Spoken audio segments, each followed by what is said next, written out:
Bismillahirrahmanirrahim. Assalamualaikum warahmatullahi wabarakatuh.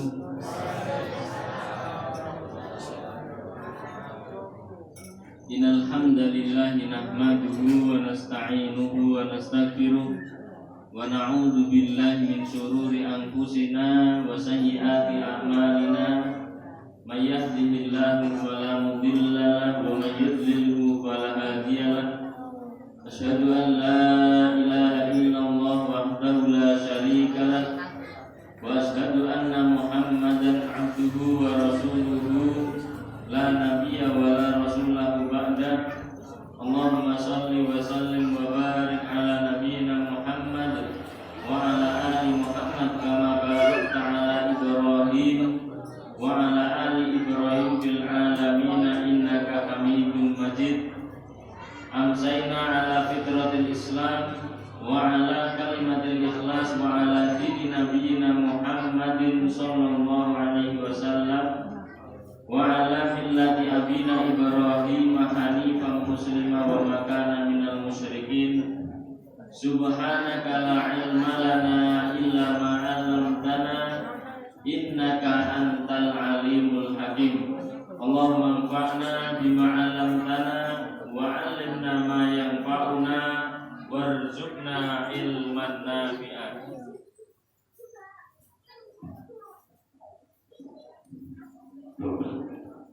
Alhamdulillah, Bapak Ibu hadirin hadirat yang semoga dirahmati dan dimuliakan Allah Subhanahu wa taala. Pada kesempatan sore menjelang malam hari yang berbahagia ini, alhamdulillah atas izin rahmat hidayah Allah Subhanahu wa taala, kita semua kembali dipertemukan, dikumpulkan oleh Allah Subhanahu wa taala di tempat yang mulia bersama orang-orang yang mulia juga insya Allah. Tentu pertemuan kita ini bukan sekedar pertemuan biasa. Karena apa? Ini atas izin Allah Subhanahu wa taala. Jadi Bapak Ibu yang dimuliakan Allah Subhanahu wa taala, pentingnya kita untuk selalu mensyukuri nikmat dari Allah Subhanahu wa taala. Rasulullah sallallahu alaihi wasallam disebutkan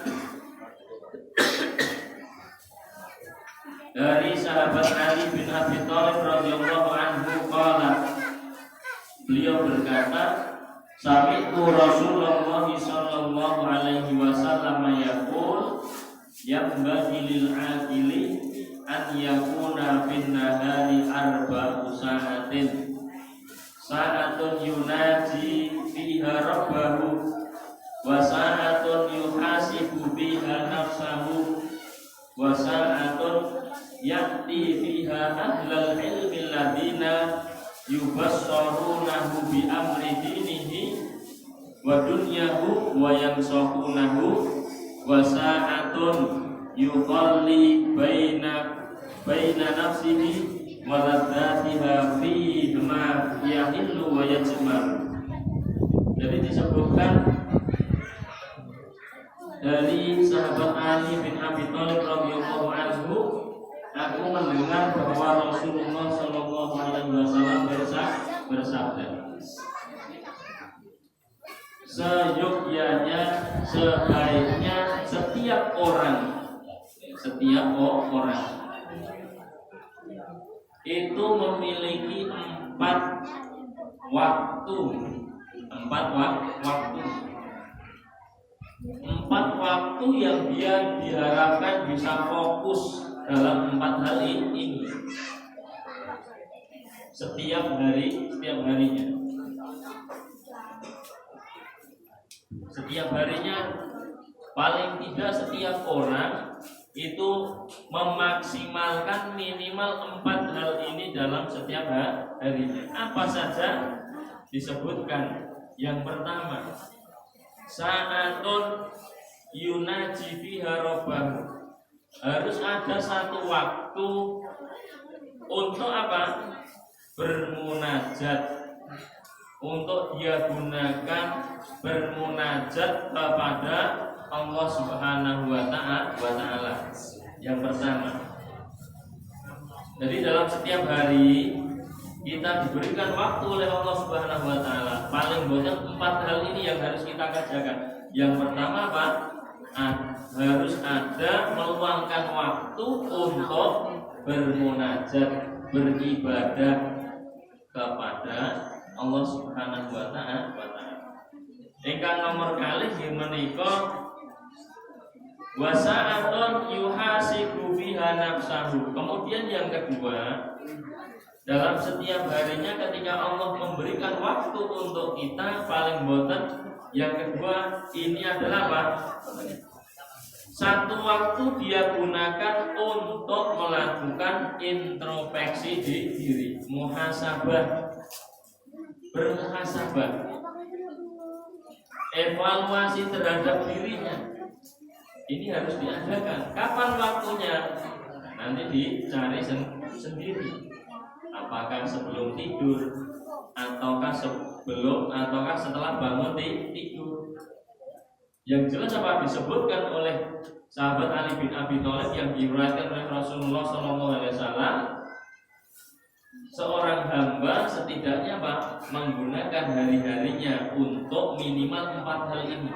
Satu, munajat kepada Allah. Yang nomor kali yang menikah muhasabah.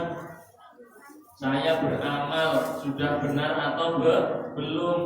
Sudah sesuai atau belum? Kemudian setelah sesuai atau tidak, juga bermuhasabah lagi, nanti diterima atau tidak. Jangan-jangan capek-capek pun berkorban, baik waktu, tenaga maupun apa? Pikiran, ternyata tidak diterima Allah. Ini kan sesuatu yang sangat rugi. Maka penting. Yang kedua Pak, harus ada waktu untuk evaluasi. Kemudian yang nomor 3 disebutkan ini menikah, harus ada satu waktu yang dia gunakan untuk apa Pak? Kinten-kinten yang nomor 3. Ada yang bisa menebak? Nanti snacknya double. Ini Pak Tahir.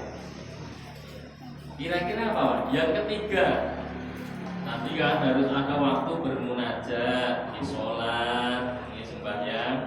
Kemudian harus ada waktu muhasabah. Ingkang nomor 3. Gimana kan apa? Harus ada satu waktu yang dia gunakan untuk mendatangi majelis ilmu. Mendatangi para ulama, yaitu mereka yang membuka pandangannya, wawasannya tentang urusan agama dan juga dunia, serta memberikan nasihat kepadanya.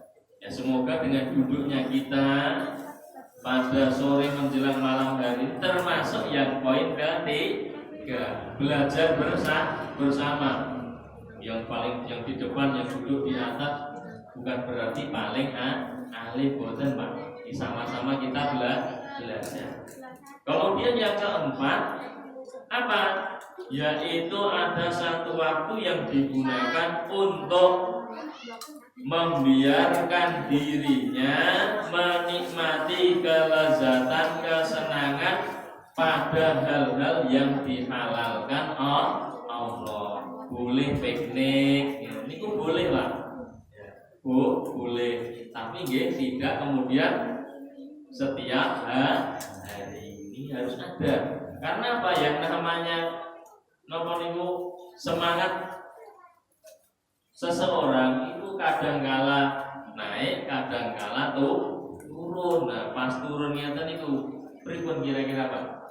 Ya dices, diberikan motivasi. Motivasinya apa? Biar naik lagi. Tadabbur alam. Mungkin lihat Pak. Nah, lihat lautan, kok laut iso asin nih, garamnya pinten kilo. Mana Bu? Kok iso asin? Padahal lombone nggih seluas mata memandang. ini nek dikei uyah itu pinten ton, bukan cuma kilo. Nah, itu menjadikan apa?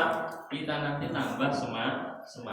Bapak Ibu yang dimuliakan Allah Subhanahu wa taala, shalawat beriring salam. Tak lupa kita aturkan semoga senantiasa tercurah limpahkan kepada uswah hasanah kita, suri tauladan kita Nabiullah Muhammad sallallahu alaihi wasallam beserta keluarga beliau, sahabat beliau, tabi'in, tabi'ut tabi'in dan orang-orang yang senantiasa istiqomah mengikuti, meneladani jejak langkah beliau hingga akhir zaman nanti. Dan semoga kita semua termasuk umatnya yang kelak mendapatkan syafaat pertolongan dari beliau sallallahu alaihi wasallam di hari kiamat kelak. Allahumma amin. Bapak Ibu hadirin yang dimuliakan Allah Subhanahu wa taala, pada kesempatan malam hari ini kita belajar bersama mengungkap tentang makna keberkahan. Mengungkap makna keberkahan. Kita sering mungkin mendengar atau bahkan kita mengucapkan kalimat barokallah. Pak Rian rikala nikah ada yang mengucapkan barokallah mboten Pak? Ada, alhamdulillah. Bapak-bapak dulu ketika nikah ada nggak yang belum di mendapatkan ucapan barokallah? Enten Pak? Enten? Lah, pripun diulangi meleh? Mungkin kok bantu mengucapkan. Nah, barokallah untuk pengantin baru ucapannya pripun doanya? Barakallahu laka wa baraka alaika wa jama'a bainakuma bi khair. Ya, jadi bukan sekedar datang nyumbang terus linggih angsal teh boten Pak. Ada yang jauh lebih penting daripada itu. Apa? Doa kita. Itu lebih mahal daripada amplop yang jenengan masukkan ke dalam kotak-kotak yang ketika walimah tinggal ya Pak. Doa ini meskipun simpel tapi apa? Maknanya itu sangat luas. Apalagi kalau dijabahi oleh Allah Subhanahu wa taala. Kemudian juga kita sering mengucapkan apa? Ketika ada bayi lahir, doanya pripun? Barakallahu laka fil mauqubi laka wa syakartal wa rusik tabirrohu dan seterusnya. Juga ada kata apa? Barokallah. Sapi lahiran dia diucapkan apa? Barokah, alhamdulillah, berkah. Kemudian yang menjadi pertanyaan Bapak Ibu, jadi berkah itu nopo toh? Nopo Mas? Barokah itu apakah kalau kita berkumpul-kumpul kemudian nopo Pak? Jadi barokah itu apakah kalau barokah itu kemudian diukur orang yang banyak hartanya, berkah ini, yang berkah ini tenanan, ataukah orang yang usia yang panjang 100 tahun, 110 tahun, ya, berkah ini usianya panjang, ataukah barokah itu kemudian yang anaknya banyak, 17, misalkan, ataukah bisa diukur seperti itu? Ataukah barokah itu kemudian orang yang ilmunya banyak, ya, bisa tahu segala sesuatu? Ternyata para ulama menyebutkan bila barokah itu apa? Suhudul khair, menetapnya kebaikan dalam sesuatu. Usia panjang kalau digunakan untuk taat kepada Allah, mengerjakan perintah Allah, menjauhi larangan Allah, dengan tetangga juga baik dan lain sebagainya, maka panjang dan barokah. Ini sebaik-baik manusia Pak, ini langka. Kan disebutkan khairun nas man tala umruhu wa hasuna amaluhu. Saya ini tiang menikah orang yang panjang usianya, Tapi tidak berhenti sampai sini, Pak. Panjang usianya nek tukang nendem ki ora apik. Wa hasuna amalu tumindake nggih sae. Ibadah 5 waktunya rutin. Kemudian juga apa? Hal-hal kemasyarakatan juga baik, dengan orang lain tutur katanya baik dan lain sebagainya. Ini bisa menjadi apa? Khairun. Nah, sebaik-baik manusia. Kemudian juga selain itu barokah juga disebutkan selain subutul khair, menetapnya kebaikan dalam sesuatu. Baik itu sesuatu itu bisa berupa diri kita, ilmu kita, keluarga kita, harta kita, masyarakat kita, kemudian dan lain-lain. Kalau itu semua mengantarkan kepada kebaikan, maka dipastikan hal tersebut barokah. Kemudian Imam Al-Ghazali rahimahullah ta'ala menyebutkan bahwa barokah itu di dalam kitab beliau disebutkan apa? Ziyadatul khair. Tidak lepas dari yang namanya khair, kebaikan. Bertambahnya kebaikan. Orang punya harta, kebaikannya nambah. Gak punya harta, kebaikannya tetap apa? Nambah. Punya pangkat, kebaikannya nambah. Gak punya pangkat, tetap apa? Kebaikannya bertambah. Ziyadatul khair, bertambahnya kebaikan. Maka seseorang dalam kondisi apapun, kalau dia masih bisa melakukan kebaikan-kebaikan, dipastikan apa? Hidupnya barokah. Hidupnya barokah. Dan barokahnya luar biasa. Bapak Ibu hadirin yang dimuliakan Allah Subhanahu wa taala, disebutkan oleh Allah Subhanahu wa taala bahwa salah satu di antara cara membuka pintu keberkahan dari Allah Subhanahu wa taala, menika Allah sebutkan wonten ing Quran surat Al-A'raf. Surat Al-A'raf ayat yang ke-96. Surat Al-A'raf ayat 96. Allah menyebutkan a'udzubillahi minasyaitonirrajim. Walau anna ahlal qura amanu wattaqau lafatahna alaihim barakatim minas sama'i wal ardh. Apa kata Allah? Walau anna ahlal qura, dan sekiranya seandainya penduduk suatu daerah, penduduk sebuah tempat, penduduk suatu negeri, sekiranya seandainya penduduk sebuah tempat, suatu negeri, ya, kampung maupun perkotaan, amanu, mereka beriman, amanu, mereka beriman, meyakini bahwa yang membuat lombok itu bisa berwarna merah, kemudian bisa membuat padi itu kemudian tumbuh lebat, itu Allah. Amanu, yakin kepada Allah, beriman kepada Allah dan rukun iman yang lainnya. Wattaqau, selain yakin, iman, dan apa? Mereka juga bertakwa. Yakin saja kalau tidak bertakwa juga tidak cukup. Aku beriman, tapi perintah Allah tidak dikerjakan. Ini beriman cap nomor, cap kaki 4 atau kaki 5 gitu. Selain beriman, wattaqau, juga bertakwa. Bertakwa ini mengerjakan perintah Allah, menjauhi larangan Allah. Yang paling simpel itu, sekiranya penduduk suatu daerah tadi iman dan takwa, Apa kata Allah? La fatahna. Di sini menggunakan lamu taukid.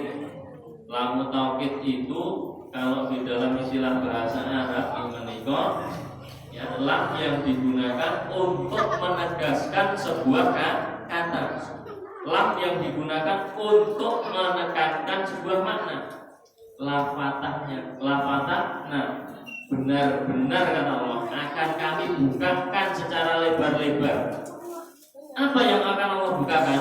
La fatahna barokatin minas samai wal ard. Akan Allah bukakan secara lebar-lebar pintu keberkahan yang dari langit maupun yang ada di bumi. Enggak ada istilahnya pari pangan orang. Kalau apa Pak? Allah bukakan pintu keberkahan.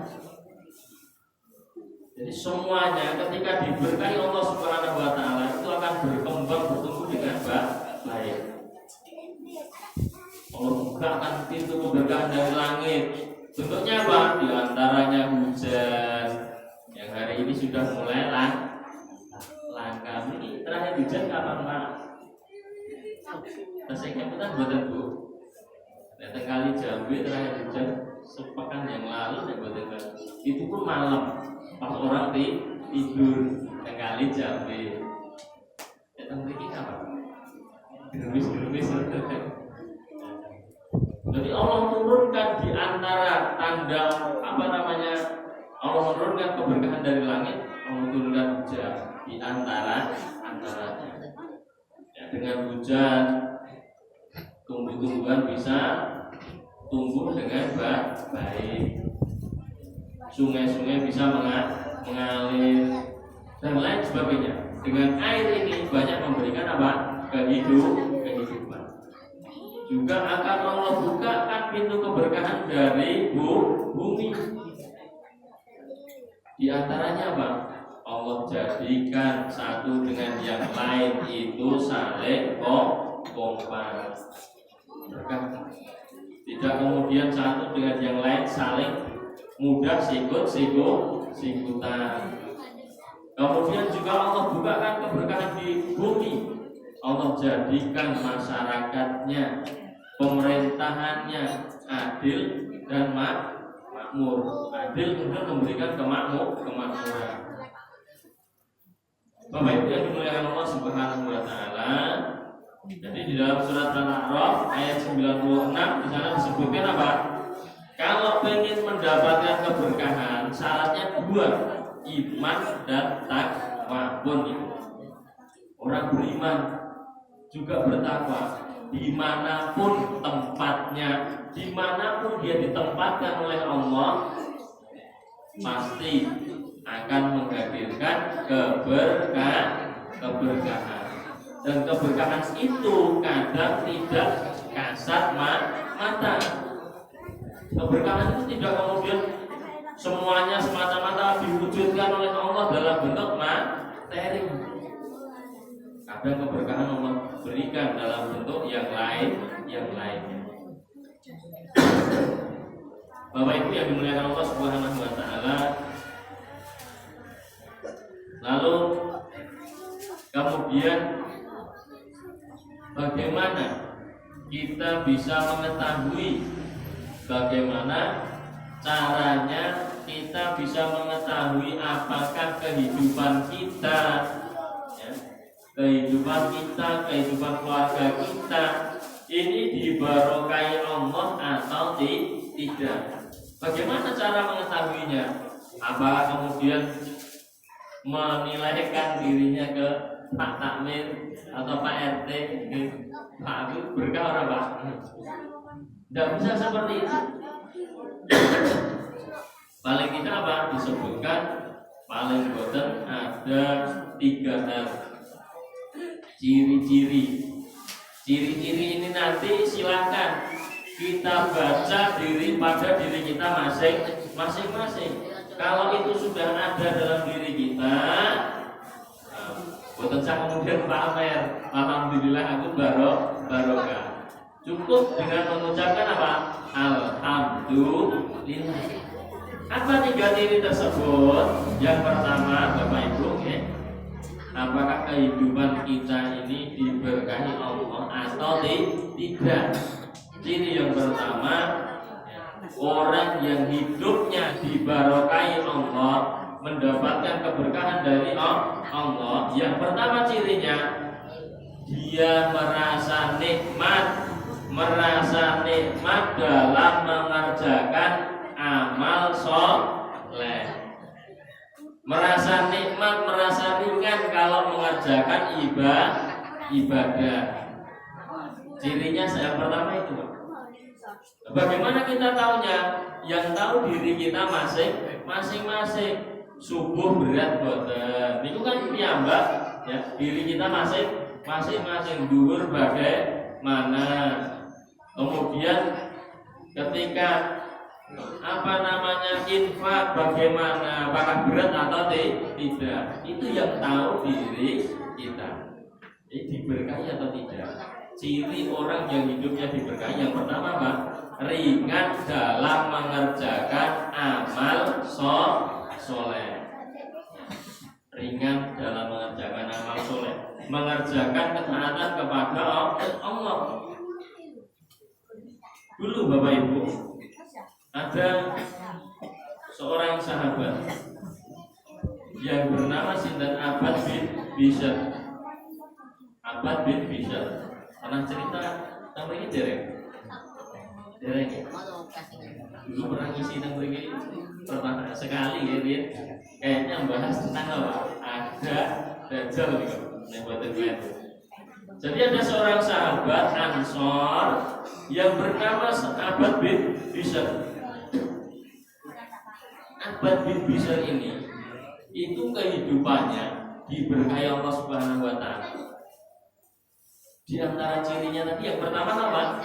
Ringan dalam mengerjakan amal soleh. Abbad bin Bishr ketika itu, singkat ceritanya, ketika itu sedang terjadi perang.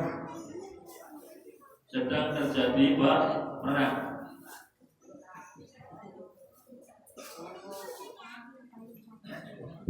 karena peperangan waktu itu tidak seperti peperangan hari ini. Peperangan hari itu tidak sebagaimana peperangan hari ini. Perang Yamamah. Peperangan kalau hari ini kan siapa yang menguasai teknologi bisa dipastikan dia akan menang. Bagaimana cara menghancurkan musuh dalam jarak sekian puluh kilometer secara akurat, tepat, kena pada sasaran. Itu yang menguasai teknologi tersebut bisa menang. Namun peperangan zaman dulu Pak, itu menggunakan face to face, wajah ketemu wajah. Andai kata menggunakan pedang itu paling panjangnya berapa meter? 2 meter aja kayaknya bawahnya sudah sangat berat. Dulu seperti itu. Masuk waktu malam, Rasulullah dan para sahabat hendak istirahat karena perang juga ada jedanya. Enggak kemudian kayak Israel ngawur, ya. Israel kejahatan senjata, mereka yang minta, mereka yang melanggar, dan itu orang-orang Israel. Ketika itu apa? Rasulullah masuk waktu malam, beliau dan para sahabat yang lain ingin istirahat. Besok lagi lanjut lagi berjuang sampai menang.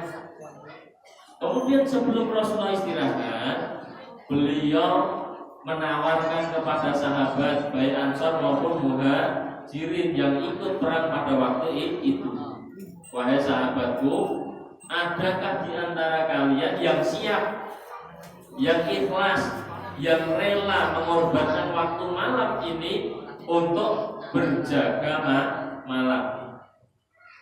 Adakah yang siap jaga malam? Orang ini kopi nih. Adakah yang siap? Kemudian 2 sahabat mengacungkan jari. Salah satunya Sinten Abbad bin Bishr. yang satunya bernama Ammar bin Yasir. Singkat cerita Bapak Ibu, Abbad bin Bishr ini dan Ammar bin Yasir berunding, sing jaga siapa? Yang jaga duluan yaitu Ammar bin Yasir. Setengah malam pertama itu Ammar bin Yasir. Kemudian jam 12 malam kesana nanti Abbad bin Bishr. Jadi berdua ini membagi waktu. Siang sudah perang, malamnya berjaga. Jadi meskipun sahabat, tingkatnya para sahabat, itu mereka juga lumrah kalau capek, itu nggak ngantuk. Jadi kalau bapak-bapak pengawasannya tadi kok yang ngantuk, itu lumrah. Mungkin siangnya pun berjuang, ibu-ibu apa ya. Jadi sahabat Ammar bin Yasir ini kloter pertama, beliau jaga, alhamdulillah ngantuk. Sementara Abbad bin Bishr, ya, beliau kloter kedua, beliau tidak pengen tidur. Nah, beliau kemudian menghabiskan waktu malamnya untuk sholat tahajud beliau. Ammar jaga, Abbad sholat. Ternyata Bapak Ibu, musuh tidak diam. Para musuh ini mengintai mereka. Bagaimana kondisi kaum muslimin? Situ sing jogo ngantuk. Terus ada satu lagi itu kok sholat kayaknya. Akhirnya apa? Kesempatan emas bagi musuh. Langsung mereka tidak panjang kata, mari anak panahnya dilepaskan. Posisi siapa tadi? Abbad bin Bishr sedang sholat. Jelek nancep Pak. Nancep. Rasanya pribadi dulu.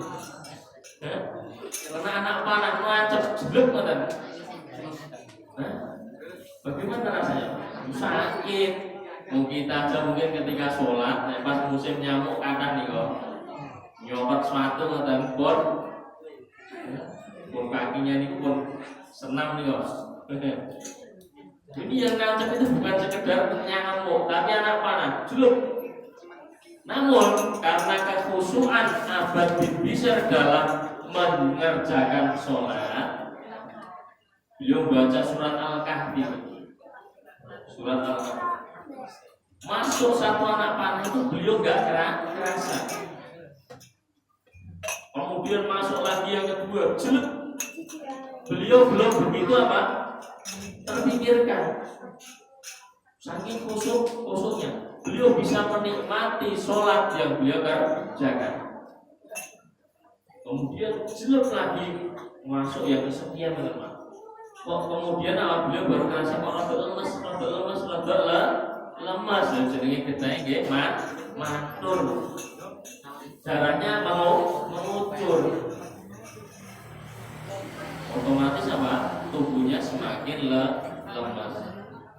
Tapi beliau belum sadar kalau ternyata ada anak panah yang nancep tadi. Beliau sholat semakin lemas, kemudian beliau mempersingkat sholatnya sebelum kemudian nanti dikhawatirkan ambruk.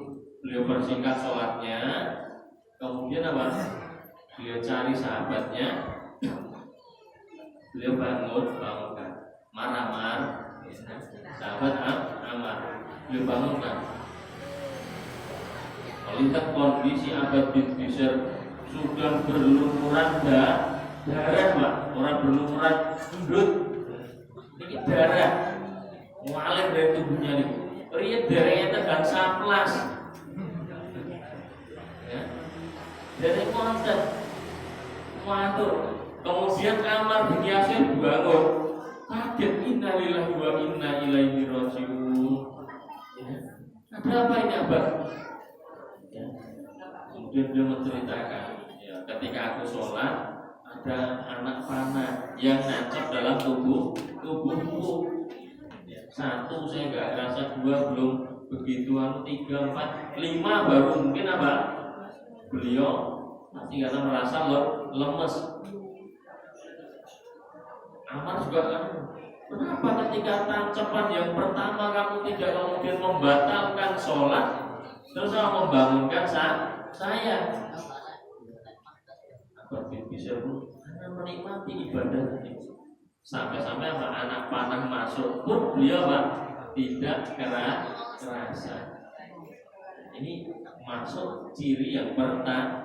Kalau kehidupan Abbad bin Bishr itu kehidupan seseorang yang diberkahi Allah. Karena apa? Bisa menikmati ibadah. Kemudian Bapak Ibu yang dimuliakan Allah Subhanahu wa taala, yang berikutnya, yang kedua, ciri apakah hidup kita ini diberkahi Allah Subhanahu wa taala atau tidak. Ciri yang kedua adalah istiqomah, konsisten dalam kebaikan. Bahkan disebutkan oleh Rasulullah SAW, ahabbul a'mal, amalan yang paling dicintai Allah, adwamuha, itu adalah amalan yang dilakukan terus menerus. Wa in qalla, meskipun jumlah amalannya itu hanya sedikit, meskipun amalan tersebut nampak sepele, infak 2.000 sebelum subuh dilakukan setiap hari. Ini ternyata menjadikan amalan yang paling dicintai Allah. Wa in qalla, meskipun jumlahnya sedikit. Mau Al-Quran sehari hanya mampu 1 halaman, tapi bisa istiqomah, konsisten. Ini menjadi amalan yang dicintai oleh Allah. Daripada khatam 30 juz negur setahun bisa. Itu kata Allah, amalan yang paling dicintai, yang dikerjakan terus menerus meskipun sedikit terus menerus dicintai Allah. Lalu bagaimana kalau amalan tersebut kemudian besar, banyak, dan dikerjakan terus menerus?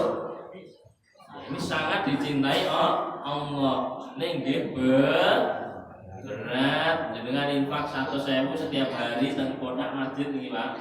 Sebelum subuh, kalau tak istiqomah ya, sing abang tak leboke kotak masjid untuk mendukung kemakmuran masjid setiap hari. Bah niku dereng genep sesasi, jadi kan mau diprotes ibu Pak. Kali ibu dan nyuwun jatah beli beras, kok infak nih. Jadi yang sedikit tapi istiqomah niku akan menjadi amalan yang dicintai Allah. Tapi kalau mampu banyak dan istiqomah nggih langkung sae, tapi nggih berat. Kita apa wae? Pengen ingat infak 100.000 setiap hari sebelum subuh. Lagi sesasi kirang sekedhik atau baru 2 minggu kan. Apa diprotes yang di rumah, padahal itu juga kewajiban. Jadi Bapak Ibu yang dimuliakan Allah Subhanahu wa taala, ciri yang kedua, apakah kehidupan seseorang itu diberkahi atau tidak manakala dia bisa istiqomah. Yang pertama tadi apa Pak? Merasa nikmat dalam mengerjakan amal soleh, merasa ringan ketika mengerjakan ibadah. Yang kedua istiqomah. Kemudian Bapak Ibu hadirin yang dimuliakan Allah Subhanahu wa taala, Isya jam pinten iki? Jam pinten Pak? Lebih 49.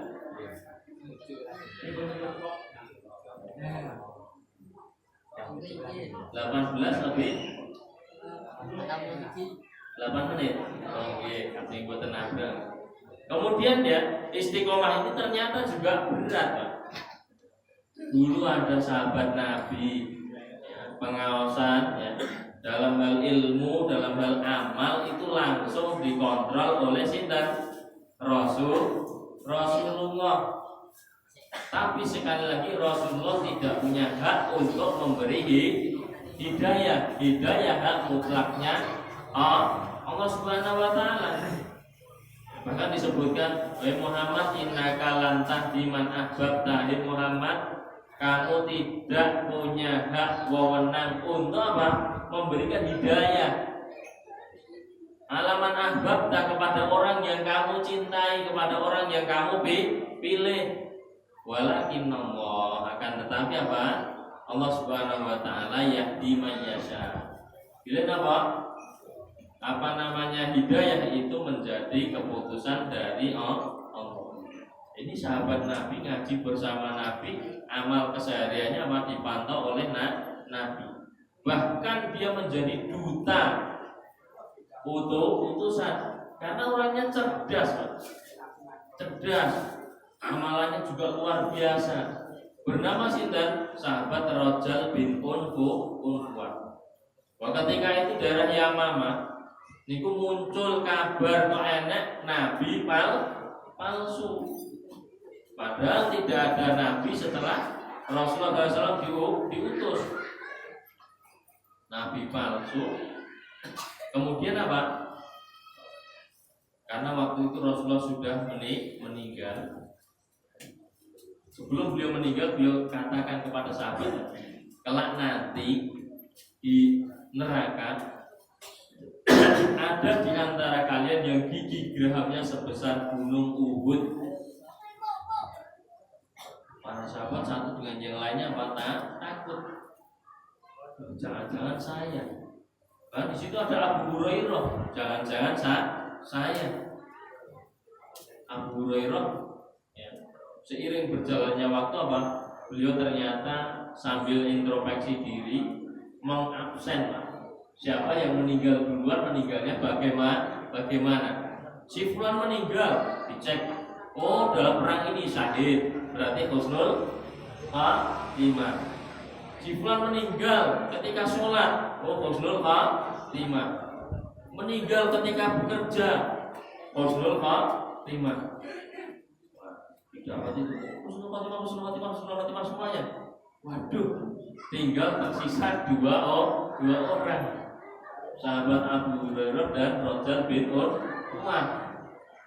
Abu Hurairah tambah nangis, padahal sahabat yang meriwayatkan banyak hadis dari Rasulullah. Kita kalau buka kitab hadis Sahih Bukhari atau Muslim, sering nanti kita dapatnya apa? An Abi Hurairah radhiyallahu anhu. Ini Abu Hurairah yang dimaksudnya ini. Ketakutan terjadi peperangan, kemudian terjadi apa? Fenomena Nabi palsu. Maka saat itu kepemimpinan apa? Dipegang oleh sahabat Abu Bakar As-Siddiq radhiyallahu anhu. Melihat kondisi demikian, maka Abu Bakar mengutus sahabat yang hebat, ya, pinter, ilmunya luas. Siapa yang diutus? Rajal bin Unfuan.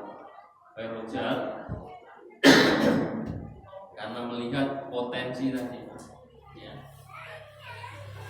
Kamu diutus untuk mendakwai yang bernama siapa? Musailamah al-Kadzab. Mendakwai Musailamah al-Kadzab supaya dia tobat, paling tidak apa? Tidak menyebarkan tentang apa? Kenabiannya kepada umat Islam, kepada orang lain, agar orang yang sudah masuk Islam tidak murtad. Musailamah sinten wau Rajal bin Unfuan datang ke Yamamah. Ya, beliau datang, kemudian apa? Ternyata Musailamah itu punya intelijen, sudah tahu maksud dan tujuan kedatangannya sinten Rajal bin Unfuan. Disiapkan, hei Rajal, apa yang kamu inginkan? Ya, mau berapa juta? Bukan cuma juta, mau berapa miliar? Ini sudah saya siapkan. Mau pangkat apa saya berikan? Atau bahkan mau apa? Wanita berapa saya siapkan? Godaannya besar. Padahal Rajal bin Unfah ini termasuk sahabat yang ilmunya sangat luas. Dan beliau diutus itu bukan sembarangan, Pak. Bukan sekedar kamu saja ya, bukan seperti itu. Tapi betul-betul apa? Melalui penyaringan yang sangat ketat. Ternyata yang namanya iman, Pak, Bu, itu ya kondisi hati seperti apa? Namanya hati seseorang bisa berbolak-balik atas kitiran. Kondisi bisa berbolak-balik. Ternyata mendapatkan ujian seperti itu tidak ringan. Dihadapkan apa? Sekian miliar. Waduh, masih utangku. Yang kono-kono ada. Cucuk nggih, malah ngoten niku. Bisa tanggo ngeboti gedang lunas. Wah, ini kan godaan.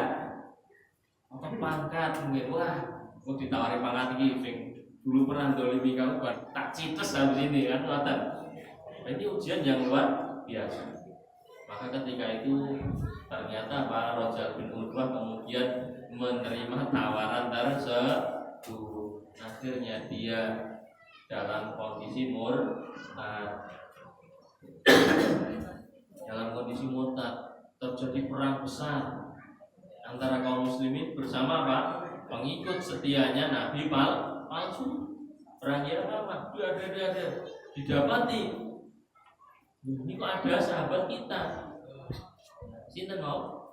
Rajal bin Unfah ditebar akhirnya meninggal dalam kondisi apa? Membela Nabi palsu.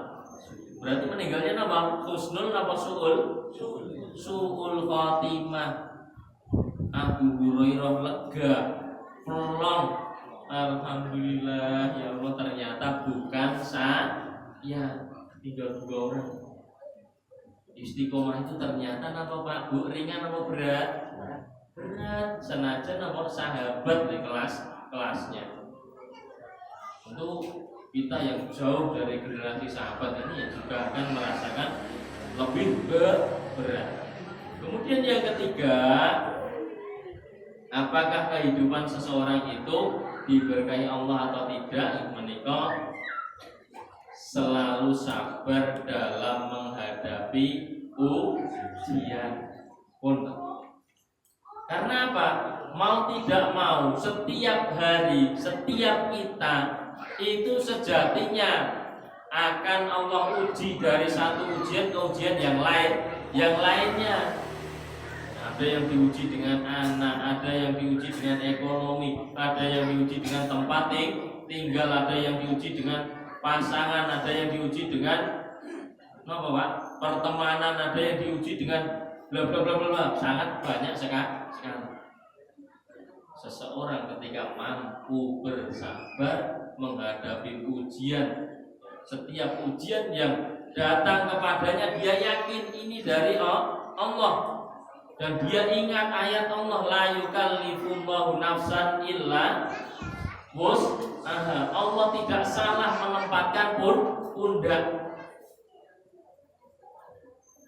Maka ketika seseorang kemudian mampu bersabar dalam menghadapi ujian ini, dipastikan kehidupannya akan diberkahi Allah Subhanahu wa ta'ala. Ada orang ngomong berloro-loronen, seminggu kok masuk angin ping 8, ya.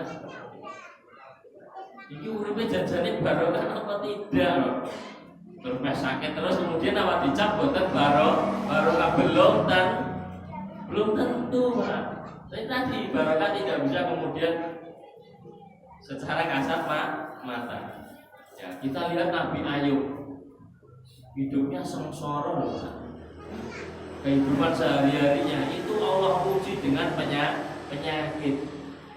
Ternyata di balik penyakit yang beliau rasakan, Allah menghadirkan keberkahan untuk kehidupan beliau.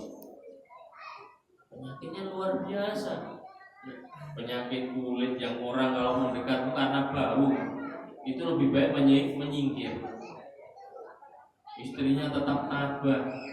Nabi Ibrahim alaihissalam, beliau bukan sekedar apa? diuji, tapi ya betul-betul ujian itu seakan-akan apa? Gunung ditimpakan di atas kepala beliau.